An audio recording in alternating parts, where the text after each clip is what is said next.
saya nyitir dari Profesor Dr. Ali Mustafa Yaakob. Beliau itu kalau di Indonesia dulu pada waktu masih hidupnya beliau dikatakan ahli hadis, pakar hadis. Beliau mengatakan begini, menulis buku. Saya punya bukunya itu. Salat tasbih ini saya nggak tahu kesohihannya itu apakah betul-betul sahih harus diamalkan, apakah ditinggalkan atau dilaksanakan. Jadi diserahkan kepada umat Islam. Kalau dari sisi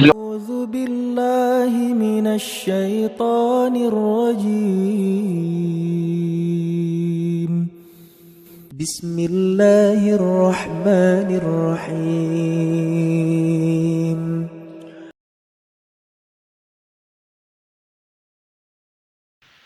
Bismillahirrahmanirrahim. Assalamualaikum warahmatullahi wabarakatuh.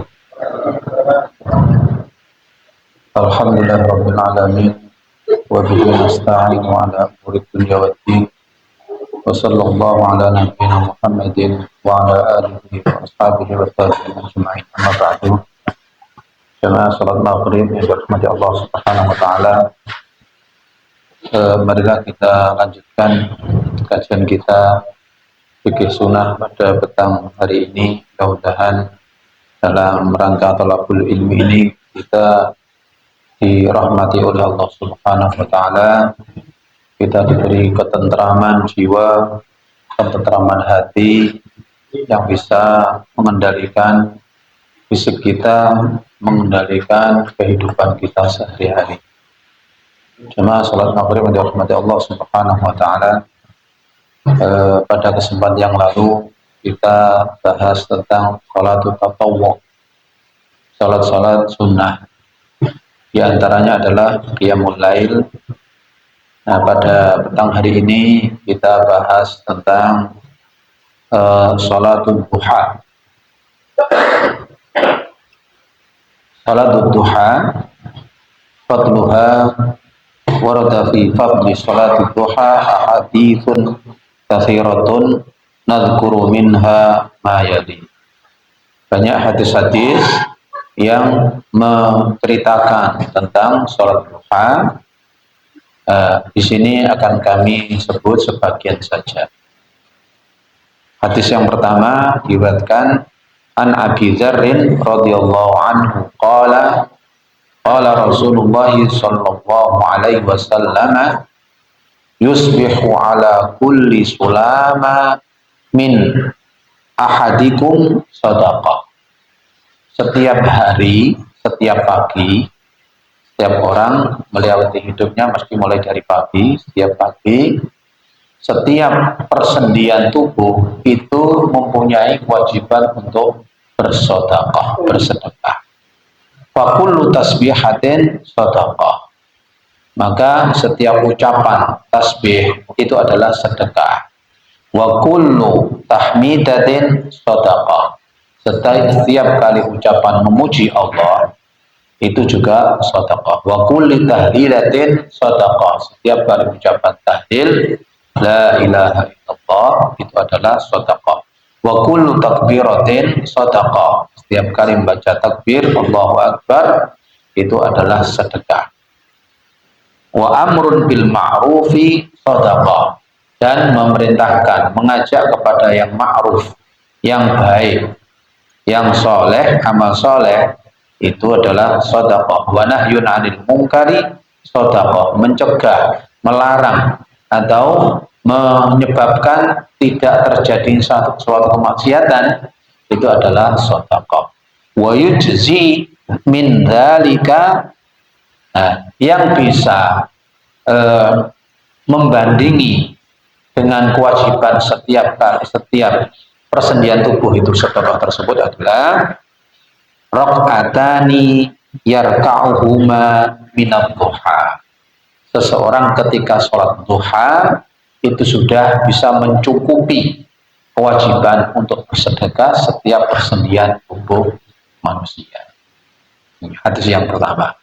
Yang kedua, wali Ahmad wa Abi Dawud an Buraidah anna Rasulullah sallallahu alaihi wasallam qala fil insani situna wa thalathu mi'atin mufassalin. Dalam diri manusia, tubuh manusia itu ada 360 persendian. Ya, ini sudah ada yang meneliti belum? Jadi setiap apabila hadis sahih atau riwayatnya di dalam Al-Quran pasti benar, hanya tinggal membuktikan saja. Ya. Di antaranya di sini disebutkan di dalam jasad manusia ada 360 persendian.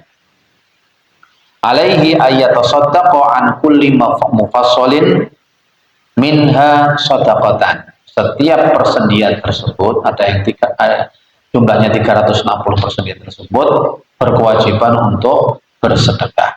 Lalu kemudian para sahabat bertanya, "Famanil ladzi yutiqu dzalika ya Rasulullah?" Oh ya Rasul, siapa yang mampu untuk melakukan setiap persendian tersebut melakukan sedekah yang jumlahnya ada 360. Kemudian Rasulullah menjawab, an-nakhamatu fil masjidi yadfanuha aw syai'u yunahihi anit thariq. Pertama,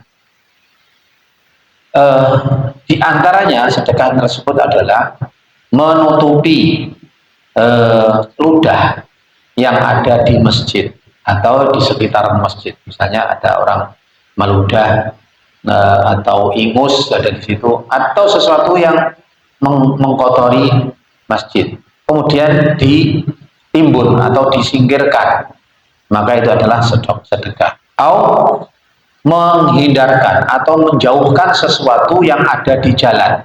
Misalnya begini, kadang di jalan kan banyak sekali sekarang ada selokan atau jalan yang botak dan sebagainya. Nah, itu membahayakan. Jadi dalam sebuah hadis disebutkan imatatul adza minat thariq. Ya, lafadznya itu menyingkirkan duri yang ada di jalan. Nah, sekarang kalau kaki manusia mungkin tidak atau jarang, ada orang pakai kendaraan ataupun jalan kaki tapi pakai sepatu atau sandal. Nah, pengertiannya menyingkirkan bahaya yang ada di jalan itu bisa jadi meratakan yang ada ledokannya, atau nah ini yang ada gundukan yang dibuat itu gimana? Ini jadi begini, saya lihat begini, sudah melenceng dari semangatnya untuk menjaga keselamatan. Misalnya ya, jadi membuat jalan tersebut biar orang tidak ngebut, pokoknya nggak ngebut. Kalau ngebut akan terjadi bahaya kecelakaan. Tetapi kalau kita meletakkan polisi tidur, itu juga membahayakan. Nah, bagaimana? Kembali kepada prinsipnya. Prinsipnya supaya selamat, yang paling afdal adalah melalui edukasi. Ya, peringatan, ada rambu di situ. Hati-hati, ada anak kecil atau banyak anak bermain. Itu yang paling ideal. Karena apa? Pertama, mengedukasi. Dan edukasi seperti itu kelanggengannya, artinya keberlangsungannya akan semakin panjang ketika orang disadarkan dengan bahwa di jalan itu harus menjaga adabnya, menjaga hak orang lain, menjaga orang pejalan kaki dan sebagainya. Itu apabila karakter itu terbentuk, maka akan berlaku sepanjang jalan atau sepanjang masa, lebih lama. Tetapi kalau yang kita sediakan membuat anggelan atau polisi tidur, ya kalau sudah ditambah aspal tebel kemudian tertutupi atau rusak jadi rusak, apakah membuat polisi tidur lagi? Jadi orang jadi tidak terdidik atau tidak diedukasi. Itu yang paling ideal. Kemudian Kalau tidak mungkin seperti itu, maka buatlah sesuatu yang bisa membuat pada di jalan tersebut orang menjadi ngerem kalau naik kendaraan. Ada yang orang ekstrim, biar ngerem, biar dijual lincip sekali misalnya. Itu sudah melenceng dari niat ini. Tujuan pertama adalah supaya menjaga keselamatan, menjaga di jalan itu sama-sama nyaman semuanya. Itu sudah lepas dari itu. Bahkan ada lagi begini, sudah agak tinggi, terus kemudian agak lincip dan sebagainya. Di pinggir itu masih ada rongga gitu. Itu terus dikasih batu, jadi sudah niat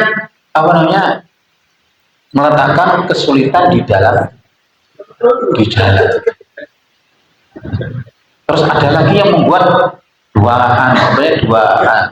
dua polisi tidur. Ini lama kelamaan perilaku di jalan seperti itu tujuannya jadi untuk bukan kemaslahatan, bukan kebaikan. Tujuan supaya orang selamat, orang hati-hati, malah menimbulkan antipati, menimbulkan anti sosial. Nah, misalnya di daerah ini dipasang polisi tidur, kemudian nggak terima di daerahnya juga pada polisi tidur. Nanti semuanya di depan rumahnya dikasih polisi tidur semua. Jadi yang sangat tidak mendidik. Jadi kalau saya sarankan siapa saja yang punya kebiasaan otoritas seperti itu, biasanya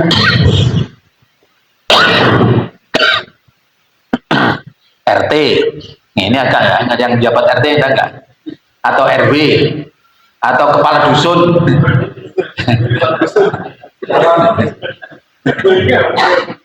Prinsip yang seperti ini di dalam bahkan disebutkan al-imanu bid'un wa sab'una syu'batan. Iman itu cabangnya itu ada 70 lebih. A'laha la ilaha illallah. Yang paling tinggi derajatnya dari 70 lebih tadi itu lafaz la ilaha illallah, kalimat tauhid. Wa adnaha imatatul adza minat thariq. Yang paling minim menunjukkan dia itu ada keimanan, itu peduli kepada maslahat umum, dan dalam ini tidak di dalam jalan, menjaga keselamatan di jalan, bahkan menghindar atau menyingkirkan duri di jalan, itu adalah yang minim tanda-tanda keimanan pada diri seseorang. Nah ini imatatul adza minat thariq. Baik, ini pentingnya sholat duha seperti itu. Terus kemudian ini ada beberapa hadis, sudah saya baca 2 aja. Terus kemudian hukumnya mustahabun atau sunnah. Baik. Kemudian yang ketiga waktunya adalah yabtadi'u awqatuha bi irtifa'i syamsi qadra rumhin wa yantahi hina az-zawalan. Mulai begini, ada yang mulai waktu duha, sudah matahari sudah terbit. Nah, ada yang sengaja habis sholat subuh menunggu sampai syuruk. Habis itu sholat 2 rakaat di masjid, setelah itu pulang. Apabila itu sudah sholat syuruk itu apa ya? Sholat duha. Ya. Sholat duha, ketika awal waktu sholat duha, ketika itu dia sholat, ya sudah cukup. Itu adalah sholat duha. Kemudian ada rakaatiha. Kemudian berakhir sampai zuhur. Ya, istiwa itu nggak boleh, ya tidak makruh ya. Waktu istiwa tengah matahari di tengah-tengah itu tidak baik atau dimakruhkan sholat pada waktu itu. Nah, sampai itulah waktunya sholat duha. Kemudian jumlah rakaatnya aqallu rakaatiha itsnatani, paling sedikit 2 rakaat itu sholat duha. Kemudian bagaimana? Boleh 4 rakaat, boleh 6 rakaat, boleh 8 rakaat, boleh 12 rakaat. Itu sholat duha.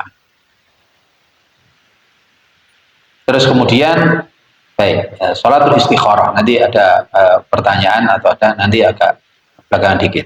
Sholatul istikharah. Sholat sunat diantara adalah sholat minta pilihan kepada Allah Subhanahu Wa Taala. Istikharah itu pilihan. Yusannu liman arada amran minal umuril mubahah wal tabasa alaihi wajhul khairi fihi ayyusalliya rak'ataini min ghairil faridah walau kanata minas sunani ar-ratibati aw tahiyatil masjidi fi ayyi waqtin minal layali aw nahari yaqra'u fihima bima syaa ba'dal Fatihah. Baik.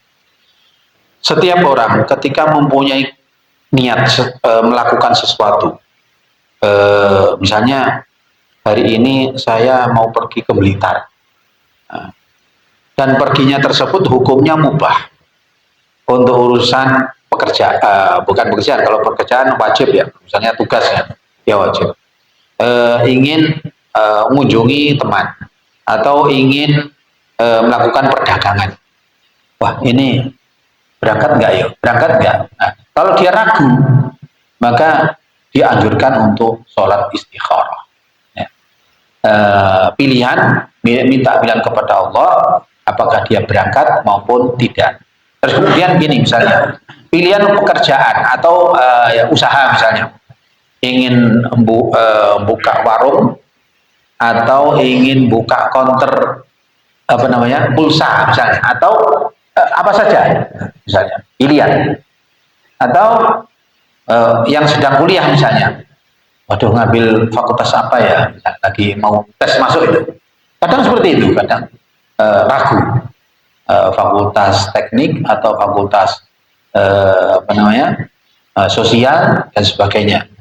Kalau dia bimbang, sama-sama bimbang, 2 pilihan atau 3 pilihan, maka sholatlah dengan sholat istikharah.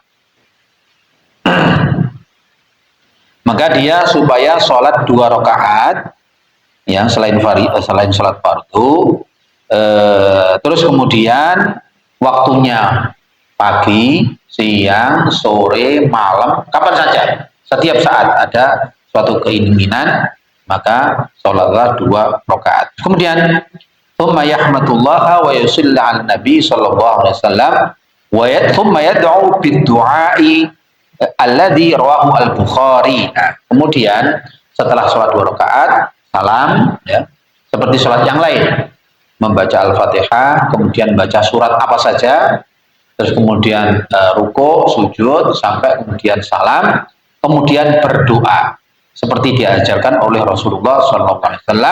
Diriwayatkan oleh Jabir radhiyallahu anhu qala kana Rasulullah sallallahu alaihi wasallam yu'allimana al-istikharata fil umuri kulliha. Rasulullah mengajarkan kita untuk sholat istikharah dan minta petunjuk, minta pilihan kepada Allah itu semuanya, dalam hal apa saja, dalam hal perdagangan, dalam hal ziarah ke saudara atau ke ziarah kunjungi, atau pilihan studi misalnya, atau pilihan istri atau suami. Nah, terutama ini istikharah bagi yang bujang, untuk ini satunya kaya raya, tapi kok apa namanya gambarnya nilainya cuma 6, satu ininya gambarnya 9, tapi kok nggak berpendidikan misalnya, atau terus kemudian ada yang agamanya bagus sekali, akhlaknya, thaqafahnya juga bagus, tapi orang biso, anaknya orang yang nggak terkenal, bukan populer, terus kemudian juga biasa-biasa saja. Nah, hal seperti ini begini, nanti apa namanya pilihannya seperti ini. Ya, setelah tata caranya begini, semuanya harus mubah, pilihan yang ada itu semuanya mubah dan tidak boleh ada yang satunya haram, satunya halal, nggak boleh. Sudah, yang jelas sudah tinggalkan yang haram itu aja, yang halal. Kemudian dua-duanya halal. Maka ketika misalnya dalam jodoh itu Rasulullah mengatakan tungkahul mar'atu lima liha li arba'in. Wanita itu dinikahi karena 4 hal. Ya. Pertama, lima liha, li jamaliha karena kecantikannya. Walima liha, kemudian dan hartanya. Yang ketiga, wali hasabiha au nasabiha karena nasabnya, keluarganya siapa, anaknya siapa, popularitasnya sejauh mana dan sebagainya. Kemudian wali diniha. Maka anjuran Rasulullah dan yang terakhir adalah agamanya. Fadfar bidatid dini taribat yadaka. Nah, dalam hal ini Rasulullah memberikan petunjuk untuk mencari jodoh, maka ada petunjuk seperti ya diikuti yang pilihlah agama, engkau akan selamat. Ya, walaupun ada pilihan yang lain, tetapi yang diutamakan adalah agamanya yang paling baik. Nah, terus kemudian berdoa ini, Allahumma astakhiruka bi'ilmika wa astaqdiruka biqudratika ya Allah, saya pilihkanlah untuk saya dengan ilmumu, ya, dengan apa yang engkau ketahui karena engkau ta'lamu ma la a'lam, engkau mengetahui yang aku tidak ketahui. Wa astaqdiruka biqudratika, dan berilah aku kekuatan yang engkau miliki. Wa as'aluka min fadlika al-azimi fa innaka taqdiru la wala aqdiru. Dan berilah aku meminta kepada engkau keutamaan atau anugerah darimu yang engkau yang maha agung, karena engkau mampu sedangkan aku tidak mampu, engkau kuasa saya tidak kuasa. Wa ta'lamu ma la wa ta'lamu wa la a'lamu, sedangkan engkau maha mengetahui saya tidak tahu.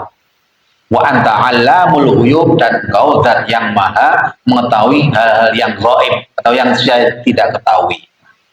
Dan kemudian Allahumma inni in kunta ta'lamu anna hadzal amra, ya Allah, engkau pasti tahu bahwa di dalam hal ini apabila inna hadzal amra khairun li, apabila baik untukku, bidini dalam agamaku, wa ma'ashi dalam kehidupanku nanti juga akan baik, wa akibatu amri, dan akibat di belakang hari juga baik padaku, au qala ajili amri wa ajilihi, dalam jangka pendek maupun jangka panjang, faqdirhu li wa yassirhu li tsumma barik li fihi, maka takdirkanlah itu untukku, mudahkanlah jalanku menuju ke tujuanku tersebut, dan berkatilah aku di dalam tujuanku tersebut.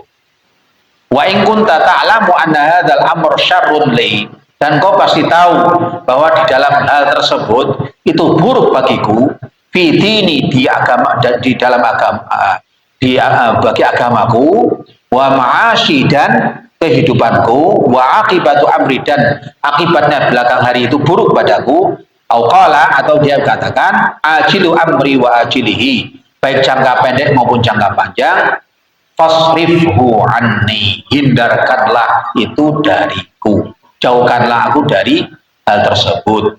Wasrifni anhu, dan ya hindarkanlah atau jauhkanlah aku dari hal tersebut. Waqtirli al khaira, dan takdirkanlah untukku yang mana yang baik. Haitsu kana summa irdini bihi, dari dari arah atau dari takdir yang saya tidak tahu, yang kaulah yang hanya tahu. Summa irdini, dan ridhoilah aku dalam pilihanmu tersebut. Qala wa yusamma hajatahu, kemudian menyebutkan hajatnya tadi. Misalnya saya nikahi, pilihan saya ini apa enggak? Ya, atau yang mana yang saya nikahi? Nah, terus kemudian Allahumma kana hadzal amra. Baik, ini doanya seperti itu. Nah, jadi minta pilihan kepada Allah supaya diberikan yang terbaik untuk dirinya menurut Allah Subhanahu wa taala. Kalau menurut manusia ya pasti punya keinginan, ya, banyak kecenderungan.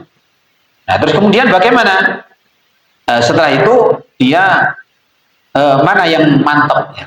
Mana yang mantap? Yang jelas sebelumnya sudah ada pilihan ini halal haram. Maka yang pilihan yang halal udah nggak ada istikharah. Kemudian yang sama-sama kedudukannya atau bimbang dia. Satunya anaknya orang populer tapi wajahnya atau pendidikannya biasa. Tetapi ada yang miskin tapi agamanya baik sekali. Terus kemudian ada anaknya orang yang terpandang cantik, tapi pendidikan tamat SD tok misalnya. Ada orang miskin tapi pendidikan tinggi, sama-sama ininya.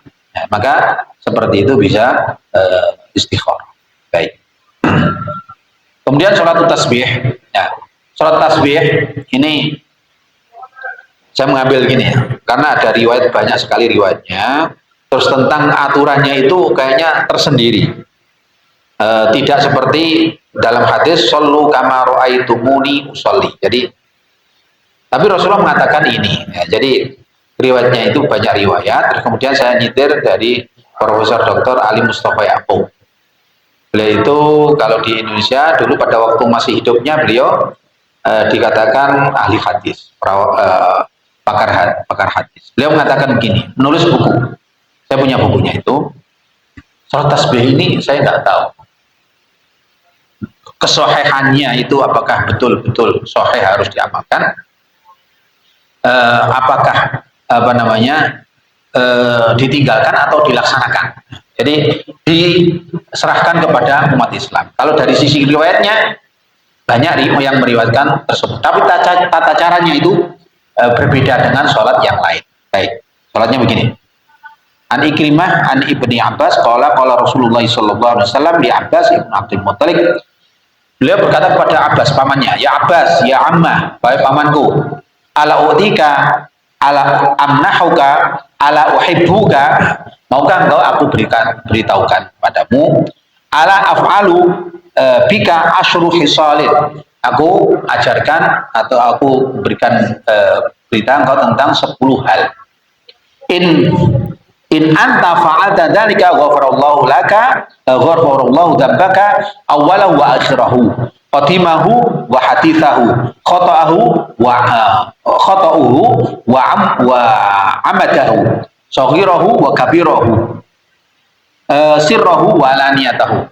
Baik itu yang terang-terangan maupun yang rahasia, maupun yang dulu maupun sekarang, semuanya akan diampuni. Kemudian asyru khisalin, yaitu 10 hal.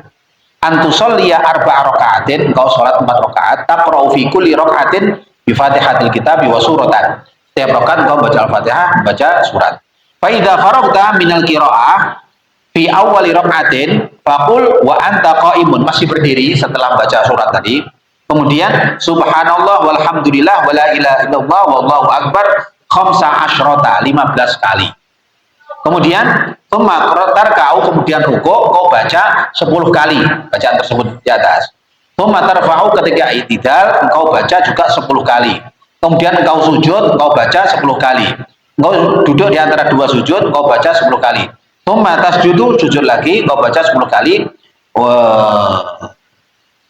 Tarfa'u ra'saka minas sujudi fataquluha asyran.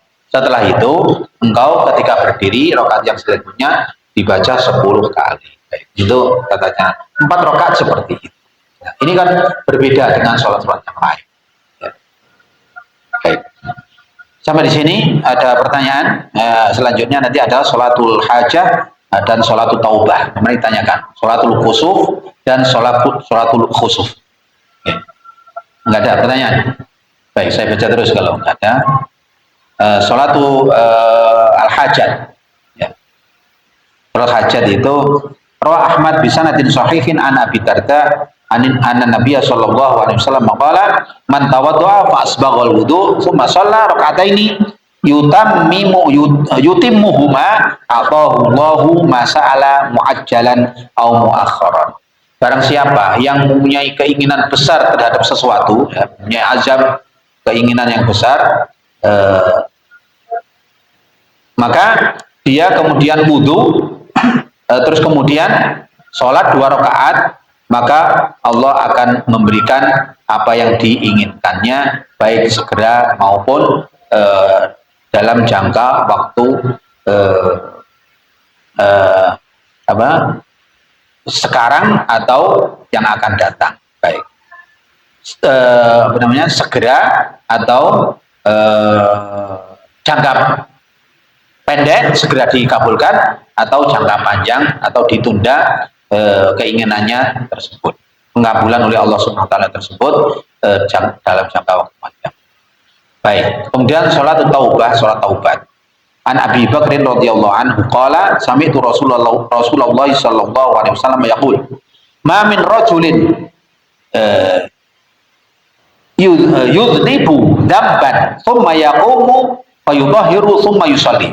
Ada orang yang melakukan dosa, kemudian dia sadar, kemudian dia wudu, kemudian sholat, thumma yastaghfirullah illa ghafara lahu au ghufira lahu thumma qara'a hadhil ayat.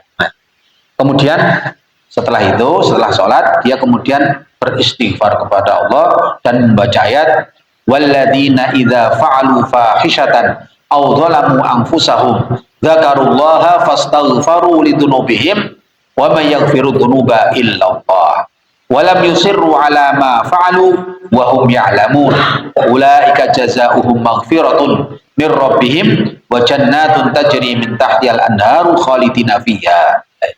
Ini surat Ali Imran ayat ayat 35. Jadi berapa? 135. Dan awalnya kan wasari'u ila maghfiratin min rabbikum wa jannatin arduha as-samawati wal ardu. Jadi ini diantaranya tanda-tanda orang yang muttaqin. Orang muttaqin itu tidak hanya peluang bagi orang yang ahli sholat, ahli ibadah, ahli puasa, ahli bersedekah, ahli jihad, atau ahli ilmi, atau semuanya yang baik-baik toh. Bahkan orang yang sudah terpuruk, orang yang sudah bergelimang dosa, itu Allah beri kesempatan untuk menjadi orang yang muttaqin. Uiddat lil muttaqin. Surga yang seluas langit dan bumi tersebut dipersiapkan untuk orang yang muttaqin. Nah, disebutkan alladzina yunfikuna fis sarra'i wad dharra. Yang baik-baik dulu. Kemudian orang-orang yang terakhir ya, orang yang pemaaf juga, wal kadhiminal ghaidha wal 'afina 'anil nas, bisa menahan amarahnya, bisa memberikan maaf kepada orang lain, wal 'afina 'anil nasi. Terus kemudian ada yang paling buruk itu ini tadi ya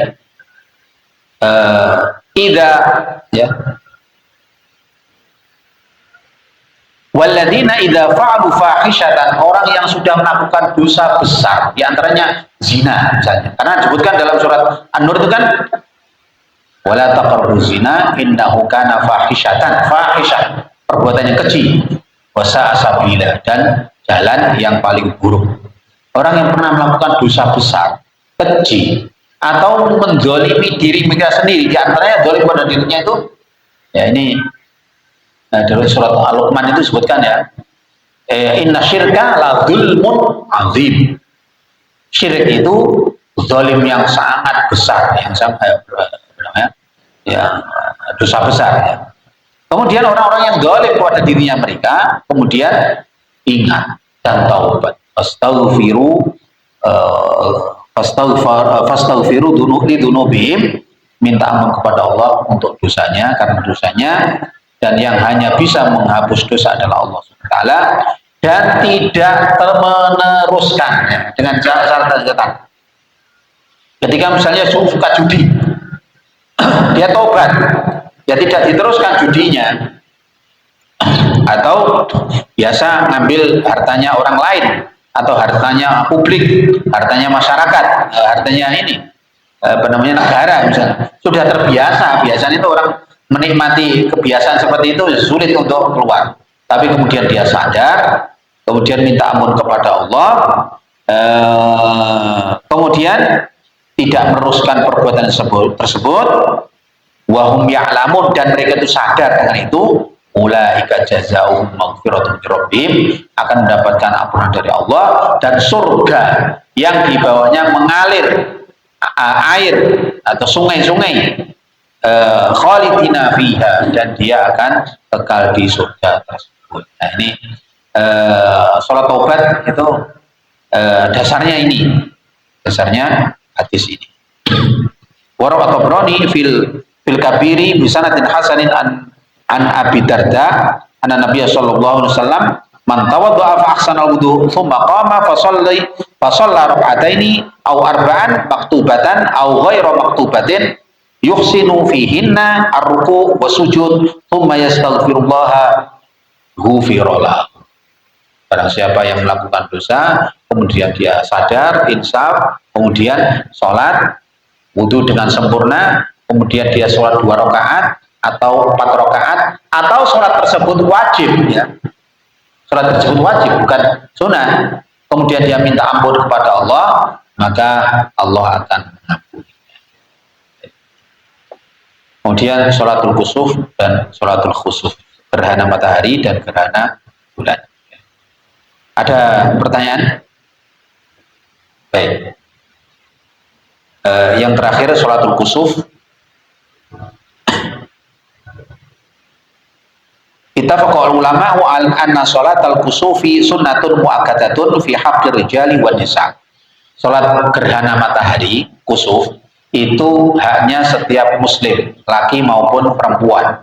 Wa annal afdal an tusalla fi jama'atin, yang paling afdal salat dengan jamaah. Kalau tidak ada temannya bagaimana? Di hutan misalnya, sedang sendirian, juga disunatkan salat sunat. Ya. Tapi yang paling afdal ada dengan jamaah. Karena nanti ada, kalau berjamaah ada khutbahnya. Kalau nggak ada jamaahnya, ya nggak perlu khutbah.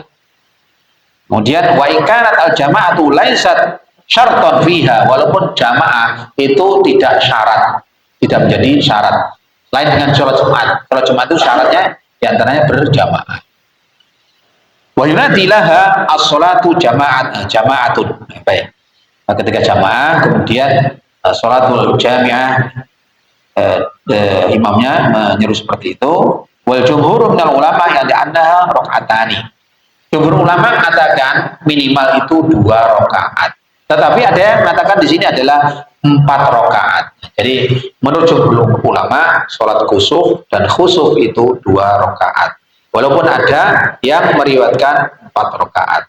Kemudian tata caranya diantaranya Allahu Akbar, setelah itu membaca Al-Fatihah, membaca surat, kemudian surat yang panjang, kemudian ruku, 2 kali ruku dalam 1 rakaat, 2 kali ruku, 2 kali sujud.